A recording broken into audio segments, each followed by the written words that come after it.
자, 우리 시청자분들도 함께 건강을 좀 체크해 볼 수 있는 체크리스트가 있으면 참 좋을 것 같은데요. 체크리스트가 혹시 있나요? 잠을 자도 피곤이 풀리지 않는다. 잠을 설치고 꿈이 많다. 근육 탄력이 떨어진다. 대변이 검고 악취가 난다. 이런 4가지 문항이 있네요. 여기서 눈여겨봐야 될 대목이 네. 3번 문항입니다. 근육이 탄력이 떨어지는 경우. 네. 물론 나이에 따라서 근육이 탄력이 떨어지는 경우도 있지만 네. 나이가 젊은데도 불구하고 근육의 탄력이 이유 없이 떨어지는 경우에는 간의 건강 상태를 한번 체크해 봐야 될 상태입니다. 네. 네. 자, 계속해서 살펴볼게요. 얼굴이 불투명한 암흑색이다. 입이 쓰고 구취가 심하다. 눈에 충혈이 잦고 모래가 들어간 것처럼 껄끄럽다.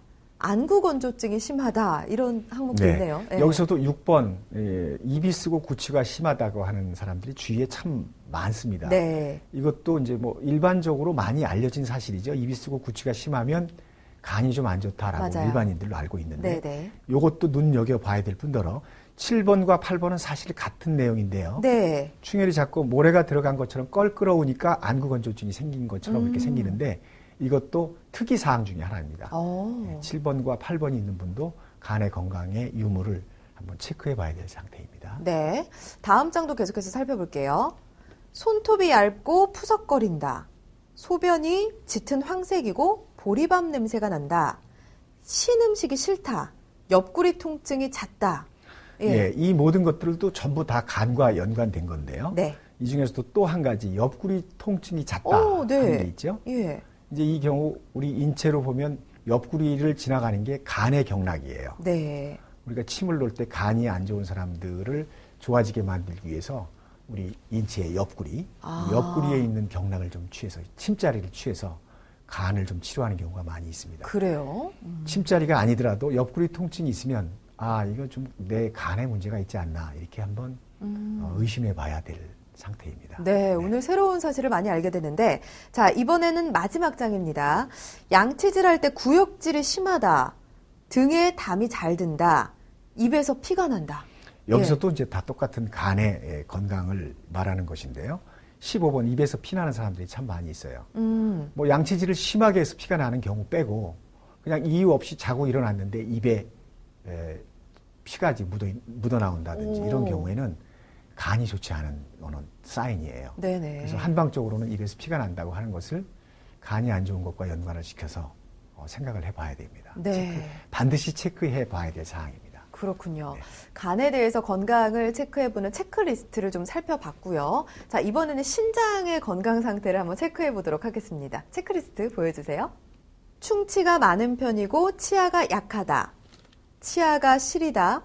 소변이 황색이고 거품이 많다. 무릎과 뼈가 시리다. 네, 이런 항목이 있네요. 그렇죠. 신장은 아까 말씀드렸다시피 뼈와 아주 상관관계가 깊은 장기이기 때문에 네. 여기서 지금 말씀하는 충치라고 하는 것도 뼈의 변형이거든요. 그렇죠. 그래서 충치가 많은 사람들은 일단 신장 기능이 좀 약하다 이렇게 보는 것이 맞습니다. 그래서 1번도 눈여겨봐야 될 사항이고요. 네. 4번 무릎과 뼈가 시린 사람들이 있어요. 네네. 보통은 뭐 여성분들의 경우 아기를 낳고 나서 산후풍이다 뭐 이렇게 얘기를 하는데 사실 산후풍과 관련된 부분도 신장과 아주 밀접한 관계가 있습니다. 네. 그래서 아기를 낳고 나면 신장 기능이 약해지면서 무릎에 바람이 들어간 것 같다. 네. 뼈가 시리다. 이런 얘기를 하죠. 그래서 눈여겨볼 사항이 4번도 되겠습니다. 네, 계속해서 살펴볼게요. 모발에 광택이 없고 거칠다. 새치가 많다. 발목이나 허리를 상습적으로 삔다. 소음에 민감하다. 이런 네. 것도 있네요. 역시 지금 이제 머리털도 역시 신장과 많은 관계를 가지고 있기 때문에 네. 머리털과 관련된 게 5번, 6번이고요. 여기서 이제 아까 한번 나온 적이 있는데 7번. 발목이나 허리를 상습적으로 삐는 사람들이 있어요. 혹시 네. MC님은 그런 적 없으신가요? 저도 잘 삐어요. 그렇죠? 예. 한 번 삔는데 계속 삔다고 얘기하죠. 네네. 예. 이런 경우에는 신장이 좀 안 좋다 이렇게 우리가 판단할 수 있기 때문에 한번 한방적으로 체크를 해볼 필요가 있다고 봅니다. 네. 여기 이제 소음에 민감하다 하는 것도 예. 귀에 해당하는 문제인데 신장은 귀도 담당합니다. 그래서 소음에 아주 민감한 사람들이 신장 기능이 약한 경우가 많아요. 강하더라도 약해질 수 있습니다. 네. 눈여겨볼 대목입니다. 네, 계속해서 살펴봅니다. 자고 일어나면 발과 다리가 늘 붓는다. 수족냉증이 심하다. 성욕 저하나 발기가 되지 않는다. 생리통이 심하고 냉대하 등 분비물이 많다. 9번서부터 12번도 역시 많은 사람들이 호소하는 증상 중에 하나인데요. 네. 눈여겨볼 사항 9번.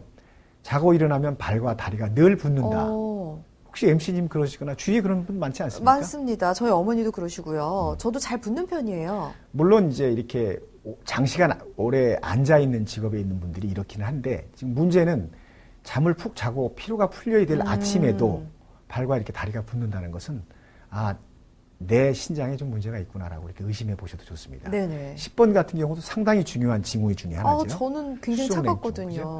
네. 예. 그래서 이제 원래 한방에서는 수족냉증이 심하다 그러면 신장을 보호하는 약제들을 많이 써줍니다. 혹시 부자라는 약 들어보셨나요? 못 들어봤어요. 옛날에 사약을 쓰고 막 그랬을 때 아. 왕이 벌을 줄 때 네. 쓰는 그 부자라는 약제가 원래 좀 독성이 강한 약인데 그 독성이 강한 것을 잘 제어를 하면 수치라고 하는데 그걸 좀 이렇게 독성을 빼서 하면 수족냉증을 치료하는데 아주 좋은 약이 됩니다. 네. 독이 약이 되는 거겠죠. 그렇군요. 그래서 10번도 되게 중요하고요. 예. 11번이나 12번은 뭐 우리가 극히 알고 있는 대로 이제 신장의 건강 유무와 아주 밀접한 관계가 있습니다. 특히 12번도 여성분들이 많이 있죠. 네. 뭐 산부인과에 가서 생리통이 심합니다. 예. 냉, 대하, 분비물이 많습니다. 이렇게 얘기하지만 네.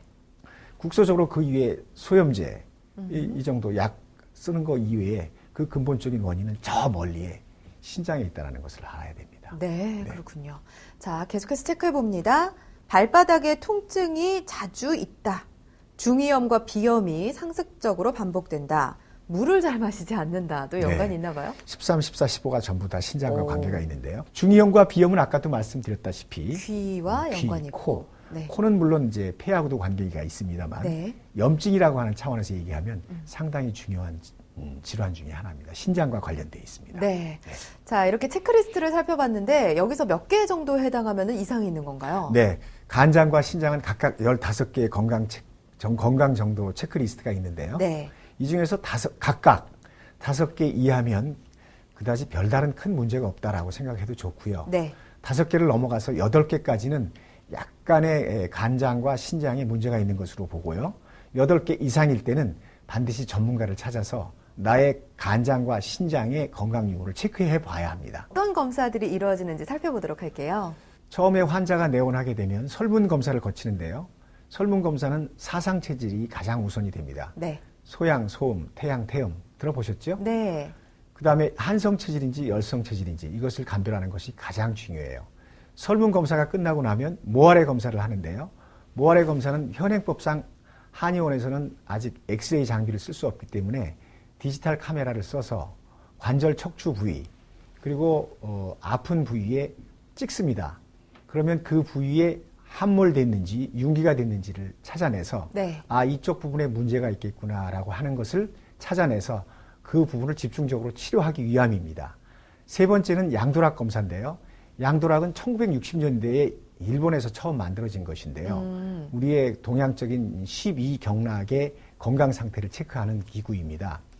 이제 오장육부가 관절 척추 질환과 상당한 관계가 있기 때문에 네. 특히 간과 신장의 정도를 체크해 봐야 돼서 그렇죠. 양도락 검사를 하는 것인데요. 예. 양도락 검사를 하는 목적은 이 환자의 간과 신장의 건강이 어느 그렇죠. 정도인지를 체크하기 위해서 함입니다. 네. 마지막으로 이제 이 세 가지 사항을 몽땅 합쳐서 환자에게 듣고 제가 또 물어보고 해서 종합적 판단을 내리는 문진 관계를 하게 됩니다.